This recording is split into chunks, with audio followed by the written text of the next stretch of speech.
Bonjour, tu vas bien? Ouais, ça va et toi? Ouais, je vais bien. Hein. Ah, c'est bon maintenant. Ouais. Bah, ça faisait longtemps, hein? Un peu longtemps. Bah, ça va. Hein. Ouais. Allez, médic. Ah ouais. Bonjour. Ouais. Là aujourd'hui, je viens manifester pour les travailleurs le 1er mai. Pour la fête du travail, entre guillemets, quoi. Parce qu'on travaille, déjà trouver un travail c'est pas facile. D'ailleurs hier,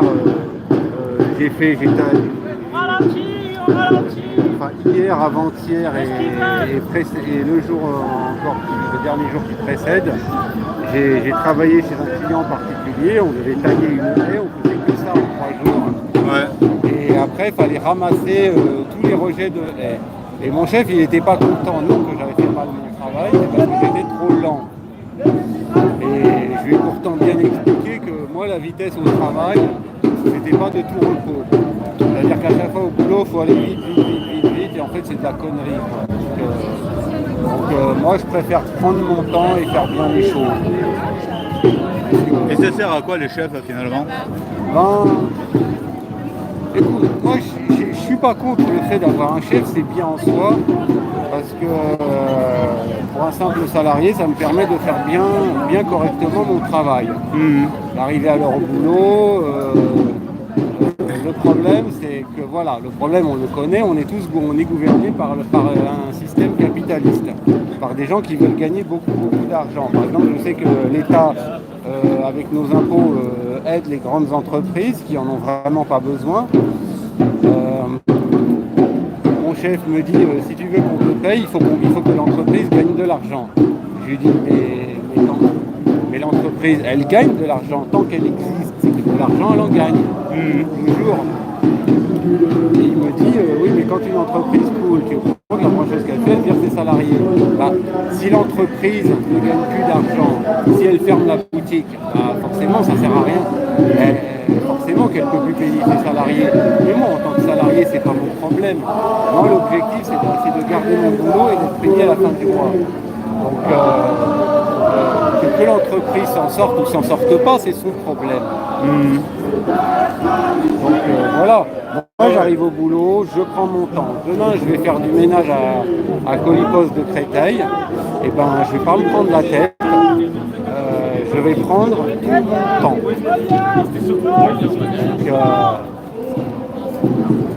Donc, en plus là-bas on me fouille, j'ai pas de chef sur les bras, on me fouille le Père Royal, donc ça fait un autre avantage. Et je peux même arriver à l'heure que je veux. Mais franchement, la vitesse, aller plus vite, franchement, ça sert à rien. L'entreprise ne gagnera pas plus d'argent, on ne vous paiera pas plus cher, et le résultat, il est le même. Et par contre, si on se dépêche tous les jours pendant 7 heures d'affilée sans relâche, tout ce que vous faites, c'est que vous vous fatiguez. Déjà, sur le moment, vous vous fatiguez trop vite. Et au bout de 10 ans, vous aurez des problèmes, car vous allez vous bousiller la santé. En fait. C'est comme ça, souvent, on dit se tuer au travail. On n'a pas besoin de se tuer au travail. On fait ce pourquoi on est payé, on le fait bien, voilà. Après, on prend sa paye, on rentre chez soi et on est content. Ouais, parce que si tu travailles pour deux, ben, tu prends le travail d'un autre. C'est lui qui travaille pour deux, quoi. De toute façon, le problème, c'est que, encore une fois, les patrons, ils veulent gagner du fric. Et ce qui les emmerde, c'est pas de nous faire travailler, c'est de nous payer. Ouais. Par exemple, vous prenez Carrefour. Vous voyez Carrefour, ils ont beaucoup d'argent, Carrefour. Donc, 7 000 €, ils pourraient nous payer 7 000 € chacun, ça leur coûterait rien. Mais c'est pareil, ils veulent gagner énormément d'argent. Et en plus, ils ne respectent pas beaucoup leurs employés. Et encore, Lidl, ils vendent pas cher, mais ils traitent leurs salariés comme de la merde. Donc, le travail, il faut comprendre, c'est pas un lieu d'austérité, c'est pas une pompe à fric, c'est simplement un troc. Voilà. Tu as besoin d'argent, bah, tu travailles, tu veux quelque chose, tu l'achètes. C'est tout. Ouais, c'est ça, tu as raison. Donc, après, on dit que c'est la crise. D'abord, il y a l'oncle Sam qui arrive là. Donc, bonjour. On dit que c'est la crise, il n'y a pas de crise. On dit qu'il n'y a plus de boulot, bah, il n'y a qu'à regarder autour. Rien que le goudron, c'est du travail, les vêtements que vous portez, c'est du boulot, c'est de l'argent, c'est de la main-d'œuvre. Donc, les smartphones que vous achetez jusqu'à 400, 500 euros, il y en a même des doubles smartphones qui vont jusqu'à 1800 euros. Bon, alors que vous avez un petit téléphone tout con comme celui-là, ça coûte 30 euros. Et encore, vous allez sur AliExpress, j'en ai un pour 23 euros, moins cher. Ouais. Bon, alors sur AliExpress, il arrive de Chine, donc on n'a pas FM la radio. Mais c'est un très bon téléphone. C'est petit, c'est léger, c'est pas très cher. Vous pouvez l'avoir à 30, 39 euros, pas grand max. Bon, au lieu de payer des espèces de jouets là, qui coûtent 200, 360 euros, comme ça. Donc, en plus, il faut très peu de choses pour être heureux.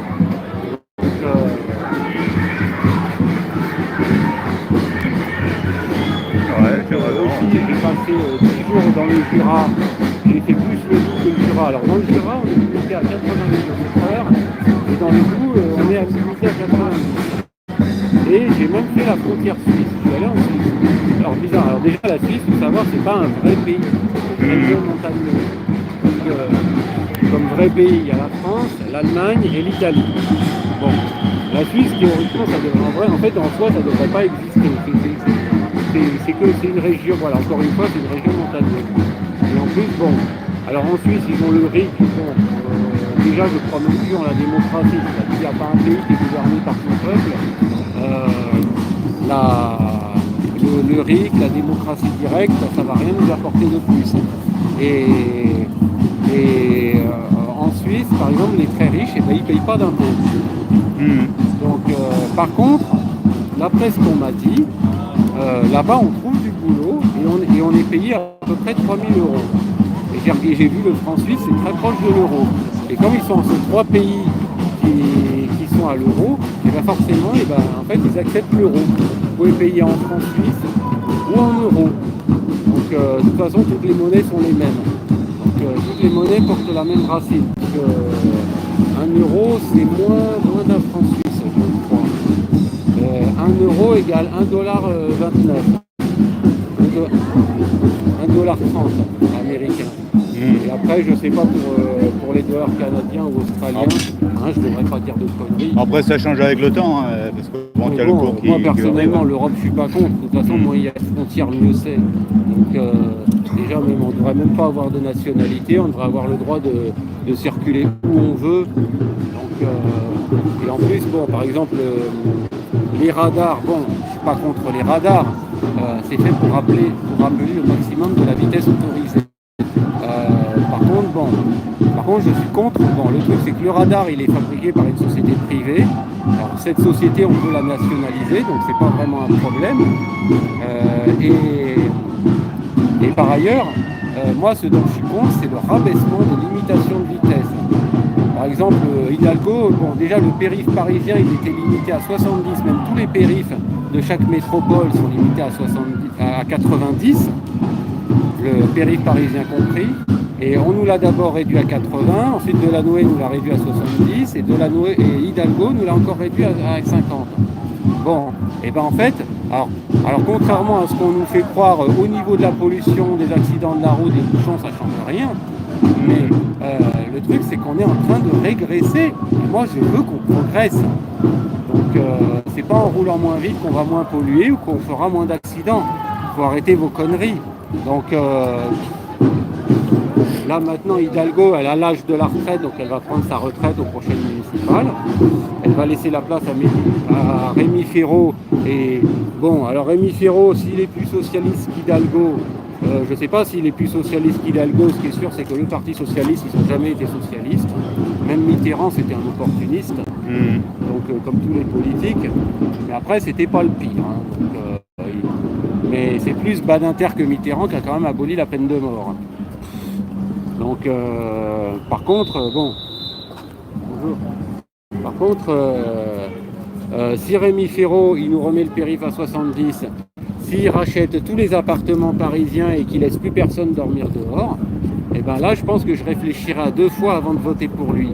Mais sinon, franchement, élection piège à con. Hein. Moi, je voudrais vraiment un changement sans condition. Parce que à chaque fois qu'on vote, on se fait baiser. Donc, c'est vrai, La seule chose que tu sais, c'est que lorsque tu votes, tu te fais baiser. Ça, c'est De signé dans le contrat. de toute façon, la démocratie, il n'y en a pas. Il n'y a jamais eu, il n'y aura jamais de vraie démocratie. Aucun pays n'est gouverné par son peuple. D'abord, on est trop nombreux et la plupart des gens ne sont pas politisés. Il n'y a que les artistes qui comprennent la politique. Moi, je suis un artiste, je suis un perfectionniste. Donc la politique, on ne me l'a pas appris à l'école, je la connais, je l'ai appris tout seul. Donc on peut...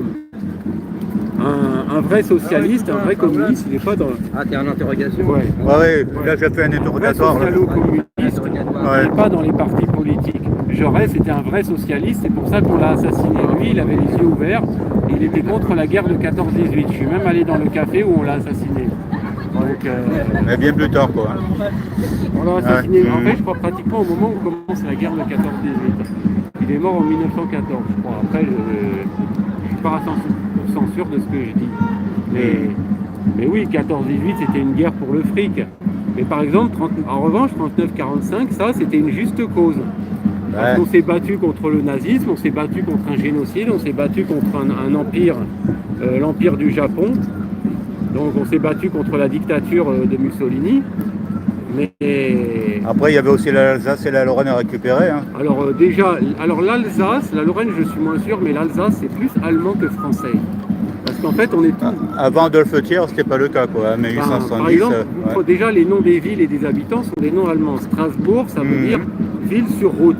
Ah ouais. Par exemple, les bourgeois, c'est de l'allemand bourg, ça veut dire la ville. C'est les riches qui habitent en ville. Puisque les révolutionnaires, contre Louis XVI, en fait, on s'est appuyé sur les bourgeois. Louis XIV, il s'est appuyé sur la bourgeoisie pour faire face à la noblesse. Donc, tout roi qu'il était. Donc, et après, Louis XIV s'est amusé à ridiculiser les seigneurs. Et bon, comme c'était le roi, on ne pouvait pas lui rendre la monnaie de sa pièce. Et ben, qu'est-ce que les nobles ils ont fait? Et ben, ils se sont tous ridiculisés les uns les autres. Ils ont même fait un film qui s'appelle Ridicule. Il y a même Fanny Ardant qui joue dedans. Donc, c'est un bon film.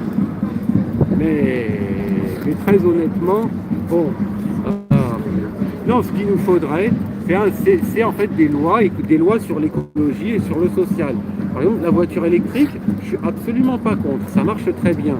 Sauf que les minerais avec lesquels on fabrique ce qu'on trouve dans les batteries, cette espèce de substance grise, là, qui est hyper toxique, eh ben, on la trouve dans les pays d'Afrique, notamment au Congo, je crois, où des enfants de moins de 10 ans descendent tout nus dans la mine, dans le sous-sol, pour aller ramener ce minerai. Et avec ça, les grandes entreprises récupèrent ce minerai et ils fabriquent des piles, des batteries, mais aussi des smartphones, des tablettes, tous les écrans tactiles. Et en fait, on appauvrit plein de gens. Donc oui, je suis pour la voiture électrique. Mais si on veut que la voiture électrique déjà remplace la voiture thermique, il faut que dans chaque garage et dans chaque station-service, notamment le long des grands axes autoroutiers, eh ben, il y ait des échanges de batteries. Tu arrives, et c'est valable aussi pour les scooters, les motos, les poids lourds, les autocars, etc. Tu n'as plus de batterie. Bon, tu ne vas pas attendre 10 ans pour que ta batterie se recharge. En tout cas, elle se recharge beaucoup plus vite qu'elle se recharge. Et ben, le mécano, il prend ton ancienne batterie, il te donne une batterie pleine et la batterie qui est vide, il te vend une batterie pleine et la batterie qui est vide, il va la recharger et la vendre à un autre client. Il va lui apporter une batterie vide et ainsi de suite. C'est un bon service, ouais. Et aussi, j'aimerais qu'on commence à faire les véhicules hydrauliques qui marchent à l'eau. Parce que ça, pareil, l'eau c'est gratuit, du moins en France. Et en Belgique, on paye l'eau, par contre, mais elle n'est pas très chère. Et en Arabie Saoudite et au Qatar, et ben là-bas, l'essence, elle coûte rien, mais alors l'eau, elle vaut une fortune. Et tandis que des véhicules hydrauliques, ce serait pas mal. Mon idée, ce serait de récupérer toutes les les vieilles voitures thermiques de mon enfance, des années 60, 70, 80, de convertir les moteurs en moteurs hydrauliques, les vendre d'occasion pas cher à des gens qui n'ont pas les moyens d'acheter une caisse, et comme ça, ils n'aient pas à payer à payer 50 € à la pompe à essence. Et une voiture hydraulique, ça marche sur quel Alors ça principe? n'existe pas encore, on ne les a pas encore mis en place, mais rien n'est impossible. D'ailleurs, je précise, même les voitures thermiques, il y a de l'eau et il y a de l'électricité. Mais par contre, une voiture hydraulique, c'est-à-dire qui fonctionne avec de l'eau, Oui, l'eau, c'est pas d'énergie qui peut être consommée par un moteur les à premières combustion. locomotives d'antan, elles marchaient à l'eau. La vapeur alors? Oui, la vapeur d'eau. Mhm. C'est-à-dire on mettait du charbon pour faire brûler les trucs. Mais là, ça marcherait puisque l'électricité aussi, ça produit de la chaleur et ça fait des étincelles. Ah d'accord, bah, tu utiliserais... Et de même que quand vous êtes dans une station essence, il est interdit de téléphoner devant une station essence. à cause des vapeurs d'essence. Parce que en fait, l'électricité, ça fait de la chaleur et cette chaleur produit des petites étincelles et ça suffit à embraser toute une station. Ouais, avec des vapeurs d'essence, c'est sûr que c'est pas génial. Donc l'essence, ça s'évapore à grande vitesse, donc ça suffit à embraser toute la station d'essence. C'est pour ça que les assurances en France sont obligatoires. Ouais, excuse-moi. Ouais, aussi, c'est pour se faire un peu de, Voilà. un peu de billets, quoi. Ouais, excuse-moi. Ouais, ouais. Allô?